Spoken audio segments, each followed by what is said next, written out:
Hello students, in this lecture will see Huffman coding. तो Huffman coding क्या है? It is a source coding technique. और source coding technique क्या है, last lecture में मैंने बताया था।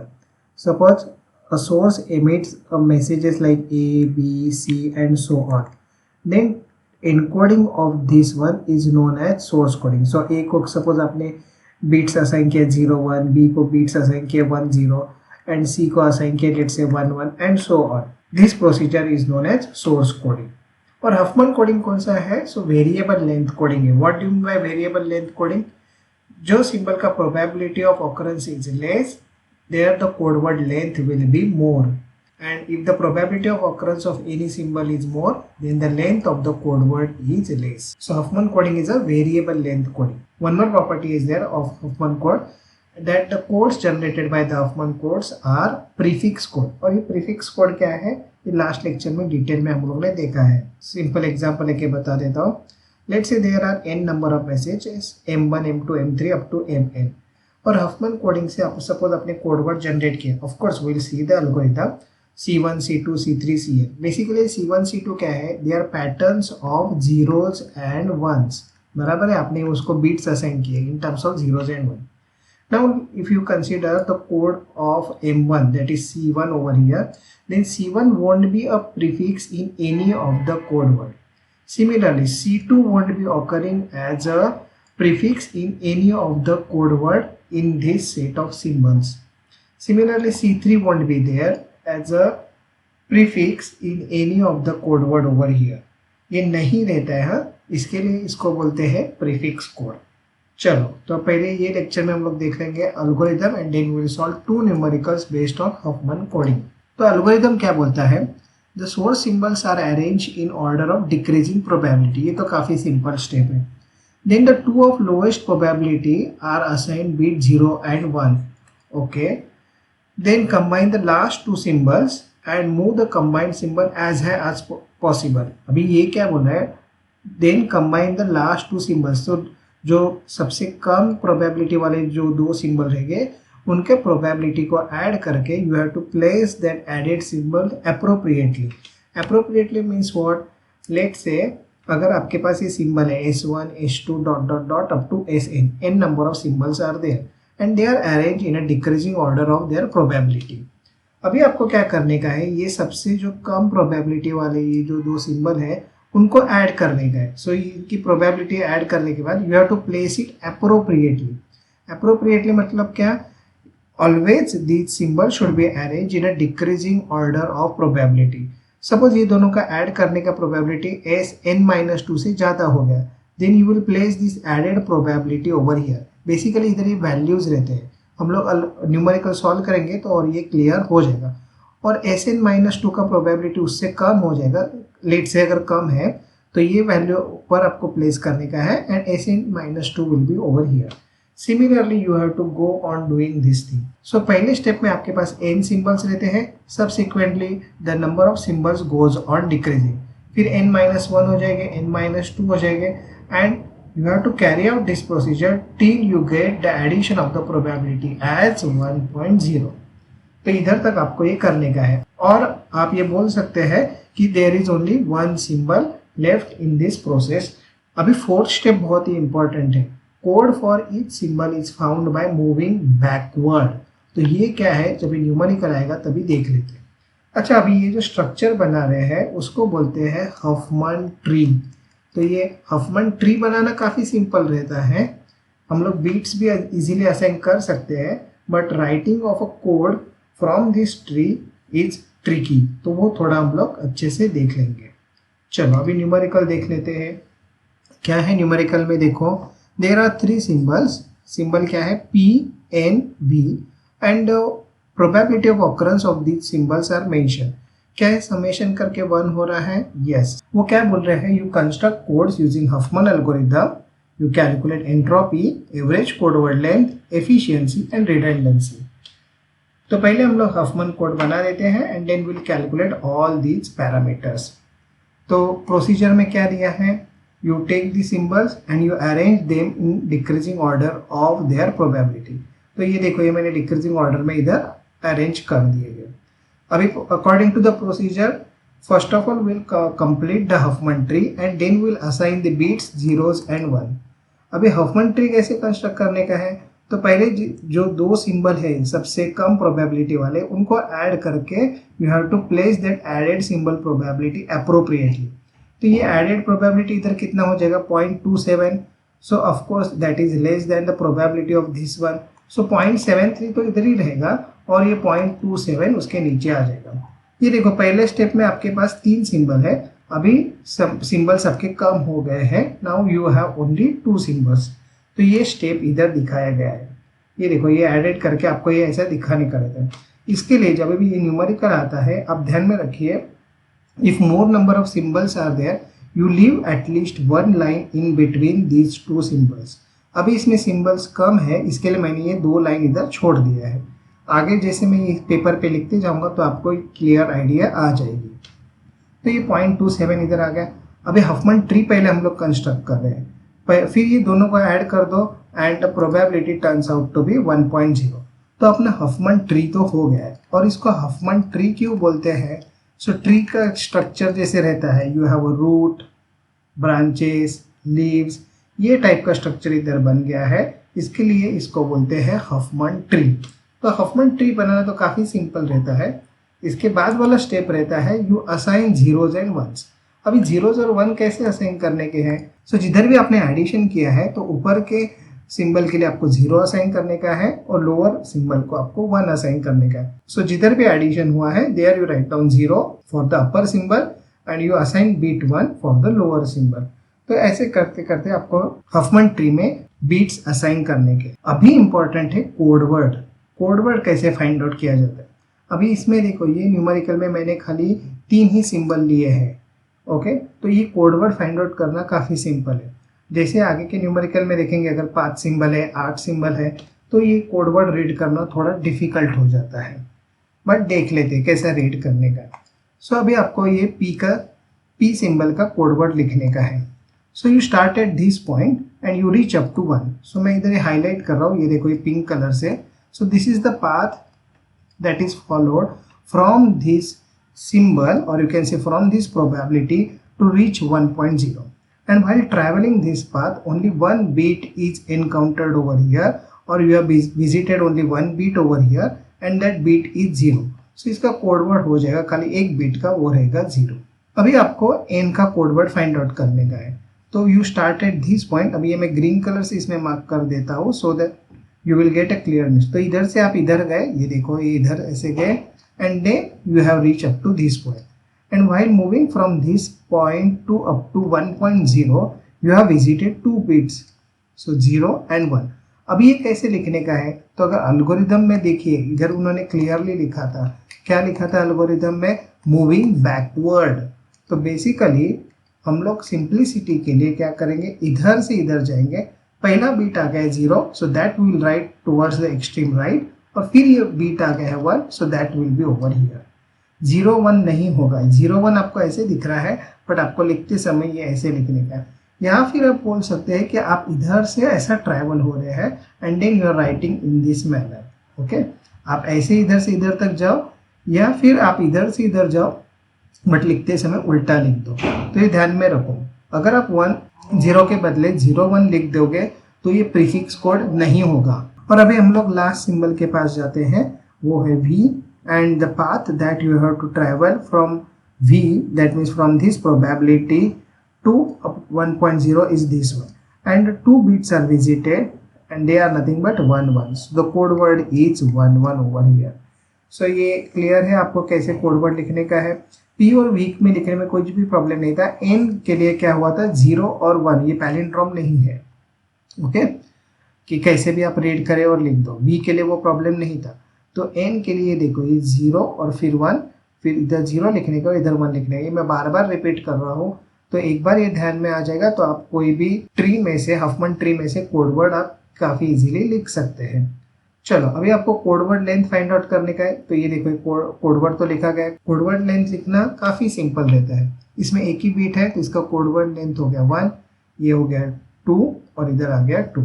सो we have completed the Huffman tree and we have calculated the code word, or you can say we have obtained the code word for these symbols. अभी आगे का part, अभी उन्होंने न्यूमेरिकल में पूछा है एंट्रोपी।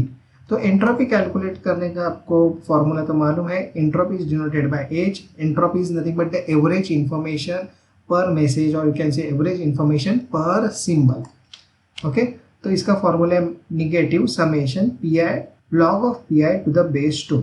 इधर देखो ये निगेटिव साइन में इधर लिखता हूँ and I avoid writing 1 by P I over here. अगर आप इधर प्लस दिख रहे हैं तो इधर ध्यान में रखिए खाली ये इसमें 1 बाय पी आई होगा, इधर 1 बाय पी आई नहीं होता है, ये P I as it is रहता है। ये तो पढ़ाया गया है मैथ्स में, minus log X is nothing but log of 1 by X, तो वो फॉर्मूला इधर यूज किया गया है। सो एंट्रोपी कैलकुलेट करने के लिए बेसिकली हफमैन ट्री की जरूरत थी ही नहीं, अपने पास प्रोबेबिलिटी है तो आप ये सब्स्टिट्यूट कर दो and you will get the entropy. खाली वीडियो नहीं देखने का, कैलकुलेट करके भी देखने का। ओके, तो प्रैक्टिस भी हो जाएगी। तो एंट्रोपी तो कैलकुलेट किया है। अभी नेक्स्ट पार्ट है एवरेज कोड वर्ड लेंथ। तो वो कैसे कैलकुलेट करते हैं? फर्स्ट ऑफ ऑल वो डिनोट किया जाता है एल बार से। ये बार का क्या मीनिंग है? इन statistics whenever you place a bar above any symbol it indicates it is a mean और you can say average. And the formula is summation I is running from 1 to 3 because there are 3 symbols pi into li. So you multiply this probability with the corresponding code word length and you go on adding these terms. So ये हो जाएगा 0.73, ये दोनों को multiply करोगे तो 0.46 और ये दोनों को मल्टीप्लाई करोगे तो 0.08, तो आपको एवरेज कोड वर्ड लेंथ मिल जाएगा। एवरेज कोड वर्ड लेंथ देखो प्रोबेबिलिटी के ऊपर भी डिपेंड रहता है, ऐसा नहीं कि ये तीनों को ऐड कर दिया तो हो गया 5 एंड देयर आर 3 सिंबल्स 5/3, नहीं भाई, ऐसे वैसे नहीं कैलकुलेट किया जाता है। चलो आगे, अभी आपको एफिशिएंसी कैलकुलेट करने का है। एफिशिएंसी का क्या फॉर्मूला है? Efficiency is nothing but H by L bar. H क्या है? एंट्रोपी। एल बार क्या है? Average code word length. So you calculate substitute this values और परसेंटेज एफिशिएंसी के लिए आपको 100 से मल्टीप्लाई करना पड़ेगा। So the percentage efficiency turns out to be 79.12। और अभी रिडंडेंसी कैलकुलेट करने का है। सो एफिशिएंसी अगर कैलकुलेट किया तो रिडंडेंसी आप इजीली कैलकुलेट कर सकते हैं। 100 माइनस परसेंटेज एफिशिएंसी, सो इसके लिए आपको आंसर आ गया है 20.88। सो मैं कंप्लीटेड दिस न्यूमेरिकल, काफ़ी सिंपल न्यूमेरिकल था। 3 ही सिंबल लिए थे पी एन वी और उसके प्रोबेबिलिटी ऑफ ऑकरेंस दिया गया था। We have constructed Huffman tree, we have calculated entropy, average code word length and then efficiency and redundancy. चलो अभी और एक न्यूमेरिकल देख लेते हैं तो आपको ये क्लियर आइडिया इसके बारे में आ जाएगा। तो अभी देखो क्या दिया है, there are 5 symbols, their probability of occurrence of the symbols are mentioned over here. You have to construct Huffman code, entropy, average code word length, efficiency and redundancy. तो ये 4 पैरामीटर्स आपको कैलकुलेट करने के हैं। तो हफमैन ट्री कंस्ट्रक्ट करने का procedure तो आपको मालूम है। फर्स्ट स्टेप क्या है? You arrange this symbols in the decreasing order of their probability. तो ये इसमें अरेंज कर दिया गया है। अभी पहले हम लोग हफमैन ट्री कंस्ट्रक्ट करेंगे और हफमैन ट्री कंस्ट्रक्ट करने के लिए खाली आपको एडिशन करते जाने का है। किसका? तो जो सबसे कम प्रोबेबिलिटी वाले सिंबल्स है उनका आप एडिशन करते जाओ and you place that added probability appropriately. Appropriately मतलब क्या? At any point of time the probability should be arranged in a decreasing order of their value। तो अभी ये दोनों को ऐड करोगे और ये वैल्यू कितना हो जाएगा? 0.25। तो 0.25 किधर चला जाएगा? 0.25 will come over here, this is 0.40, तो इधर आपको ये 0.25 मिल जाएगा। फिर 0.40 as it is over here, 0.19 will come over here and then 0.16 will come over here। So initially you have 5 symbols, now you will have only 4 symbols। तो ये इधर दिखाया गया है, ये देखो ये 0.25 इधर चला गया। देखो eight any point of time the value should be in the decreasing order. अभी आपको ये दोनों को ऐड करने का है और ये एडेड प्रोबेबिलिटी हो जाएगा कितना? 0.35। तो वो आप किधर प्लेस करोगे? तो 0.4 के नीचे और 0.25 के above. So here I have place that thing. अभी आप बोलेंगे कि इधर तो एक लाइन नहीं है, तो कुछ नहीं है, 0.25 को इधर आप नीचे थोड़ा दिखा सकते हो या 0.4 को थोड़ा ऊपर दिखा सकते हो। ये एरो प्लेस कर दीजिए और फिर ये ऐड करके इधर अपने 0.35 दिखाया है। चलो आगे, अभी ये दोनों को ऐड कर दोगे तो ये वैल्यू हो जाएगा 0.6 and that you will place above 0.4। ठीक है, तो ये देखो ये 0.6 ऊपर चला गया और ये आ गया 0.4। तो देखो पहले 5 सिंबल थे, फिर 4, फिर 3, 2 और अभी आपको एडेड प्रोबेबिलिटी मिल जाएगा 1.0। इसके बाद आपको बीट्स असाइन करने के। बीट्स कैसे असाइन किया जाता है? तो जिधर भी आपने एडिशन किया है there you have to write down 0 for the upper symbol and 1 for the lower symbol. तो यही पैटर्न हमेशा फॉलो किया जाता है, 0 ऊपर रहता है 1 नीचे, and you follow this thing till you reach 1.0। अभी आपको कोड वर्ड लिखने को आना चाहिए। तो सपोज आप 0.4 का कोड वर्ड लिख रहे हैं, 0.4 मतलब सिंबल M1 का कोड वर्ड आप लिख रहे हैं, तो आप मैंने इधर एक पर्पसली आपको बताने के लिए एरो मार्किंग किया है। तो देखो 0.4 से आपको इधर तक पहुंचने का है। सो आप ये गए गए गए अभी तक गए, हाँ इधर एडिशन हो गया था और इधर आपको एक बिट मिल गया है जिसका वैल्यू है 1। सो इधर आपको कोड वर्ड मिल जाएगा 1। ये तो काफ़ी सिंपल है। अभी आपको देखने का है ये M2 जिसका प्रोबेबिलिटी है 0.19। सो इसके लिए आपको हाईलाइट करना पड़ेगा। सो 0.19 से कैसे मूव हो रहा है, ये देखो 0.19, देन ओवर हियर ये देखो इधर ऐड हो गया, अभी इसका वैल्यू हो गया 0.35, फिर 0.35 किधर गया, देखो ये 0.6 में गया है और फिर ये इधर से गया है। देखो आप पहले हाईलाइट इधर से ही करना स्टार्ट करो, इधर से इधर मार्क करना डिफिकल्ट रहता है। सो मैं M2 का जब भी कोड वर्ड लिख रहा हूँ, so I actually mark in this manner and then I write down the code word by writing these bits in a reverse manner। अभी कौन से बीट्स इधर मिल गए, तो एक 0 मिल गया, फिर इधर एक 0 आ गया और एक इधर 0, तो कुछ प्रॉब्लम था ही नहीं। इसका कोड वर्ड क्या हो जाएगा 0 0 0। बेसिकली ये जो 0 है ना, ये पहला वाला 0 वो इधर लिखा गया है। ओके चलो आगे। अभी M3 का आपको लिखने का है, तो M3 के ये पाथ को हाईलाइट करो।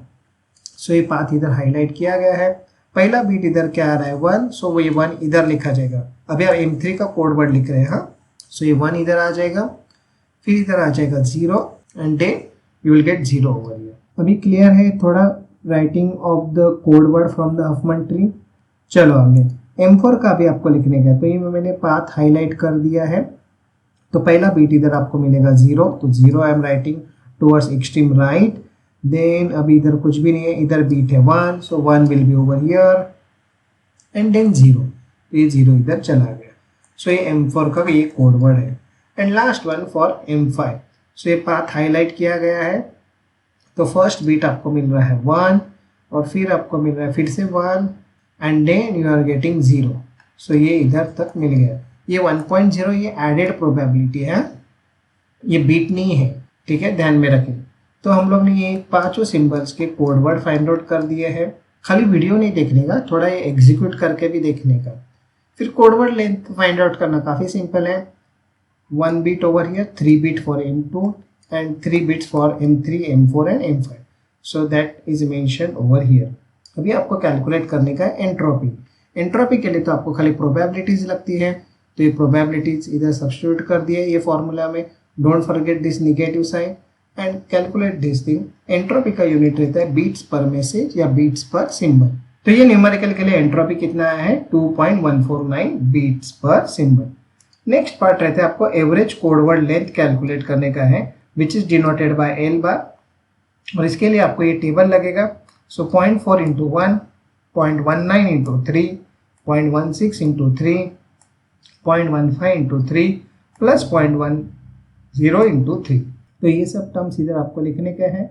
Summation indicates addition of this product and it turns out to be 2.2 bits per symbol.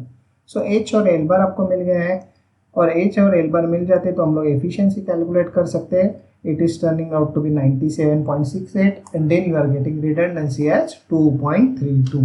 So Huffman code का हम लोग ने प्रोसीजर भी देख लिया and we have seen 2 numericals based on this. ये लेक्चर में काफ़ी इंपॉर्टेंट पॉइंट था how to read the code word. अभी तक हम लोगों ने कॉम्प्लेक्स प्रॉब्लम नहीं एनालाइज किया है। कॉम्प्लेक्स प्रॉब्लम मतलब if the number of symbols are more than how to do that thing, वो भी ये वैसे ही कैलकुलेट किया जाता है। नेक्स्ट लेक्चर उसके ऊपर बेस रहेगा।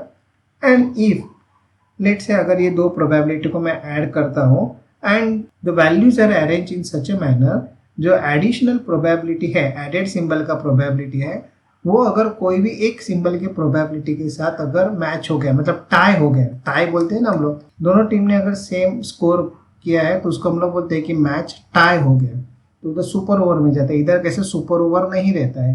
Then where to place this added probability symbol, उसके ऊपर भी एक टाइप के न्यूमेरिकल आते हैं। So that we will see in the next lecture. तो ये सब लेक्चर्स अगर आपको अच्छे लग रहे हैं तो वीडियो को लाइक कर दीजिए, चैनल को तो आपने सब्सक्राइब किया ही रहेगा और पढ़िए भी। Thank you.